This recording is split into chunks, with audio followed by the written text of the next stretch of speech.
designed to be very easy to assess are a pretty inadequate and blunt instrument. A cliffhanger for our libraries. Could spending cuts signal a very unhappy ending? And can they do it again? 25 years on, Oxford United hit the cup trail again. But will their dream come true?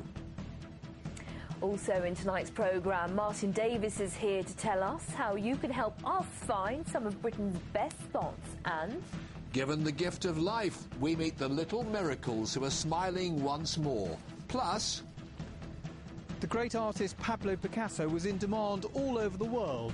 So why did he come to this sleepy village in the south? We'll point you in the right direction.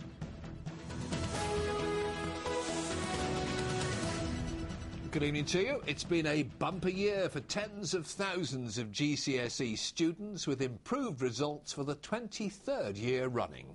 Here in the south, more than 70% achieved C or above, while a quarter of entries received an A or A star. But again, critics say increased performance is a sign that standards are slipping, and one head teacher claims GCSEs stifle creativity and damage potential. But that's not stopped students from celebrating, as our correspondent Rachel Hepworth reports. Another year of record results, prompting another year of claims that GCSEs are getting easier. Yes!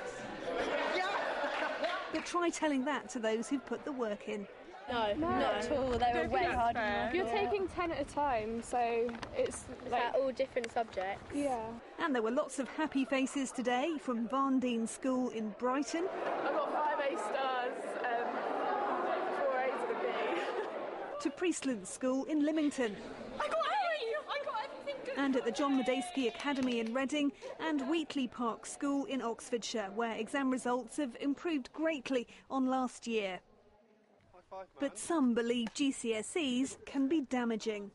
Creativity, inquisitiveness, the ability to research something and to write an extended essay, those skills have simply been lost. Fears of dumbing down have prompted the independent Bedales School near Petersfield, which counts Daniel Day-Lewis and Lily Allen amongst its former pupils, to introduce their own exams alongside GCSEs. If the government was prepared to trust teachers and head teachers more, to have greater control over their curriculums, then that would ultimately benefit far more students. And then there are the exceptional cases, like 12-year-old Waji Ahmed and his 10-year-old brother Zohaib from Chandler's Ford. Last week they both got A stars in their maths and further maths A-levels, Waji with 99%. Today he added A stars in physics, chemistry and biology GCSEs. I was expecting an A star, but I still didn't know what I was going to get. And then when I saw the A star, I was quite relieved.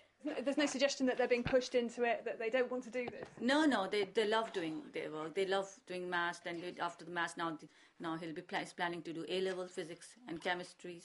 They love doing this. For lesser mortals, there are now difficult decisions with fierce competition for jobs and university places.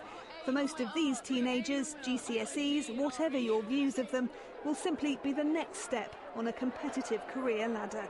Rachel Hepworth for Meridian Tonight.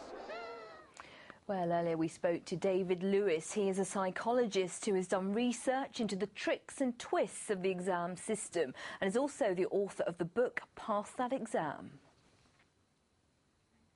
Dr. Lewis, thanks for joining us. So another rise in the pass rate. Do you think that's evidence that the revision has paid off? Very much so. I think a lot of kids have been working extremely hard over the summer months, over the months leading up to the exam. They know how much pressure they're under. They know how much pressure they're going to be to get into university, to get an apprenticeship, to get into work. There are a lot of people out there with good results, and they know if they don't have results which are better than the best, they're not likely to stand much of a chance. How much pressure are these children under to achieve amazing results? I think our research suggests there are 3 different types of child. First of all, they're the very high achieving children who are very confident of their abilities. They have to work, they're under a lot of pressure, I'm not suggesting that. But generally, by and large, they are pretty confident of their successes. At the other end of the scale, we have the kids who have pretty much given up on school life. They don't expect to do well, they don't expect to get good results, and they tend to be under a bit less stress because they just don't really compete. It's the groups in the middle, the kids in the middle, the kids who are afraid of failure, the kids who are under pressure from their parents and their teachers, the kids who doubt their own ability to some extent, but still know they've got to get good results. They're the ones who are really suffering the stress. And what advice for those children who maybe haven't done so well and maybe having to resit their exams? What advice for them?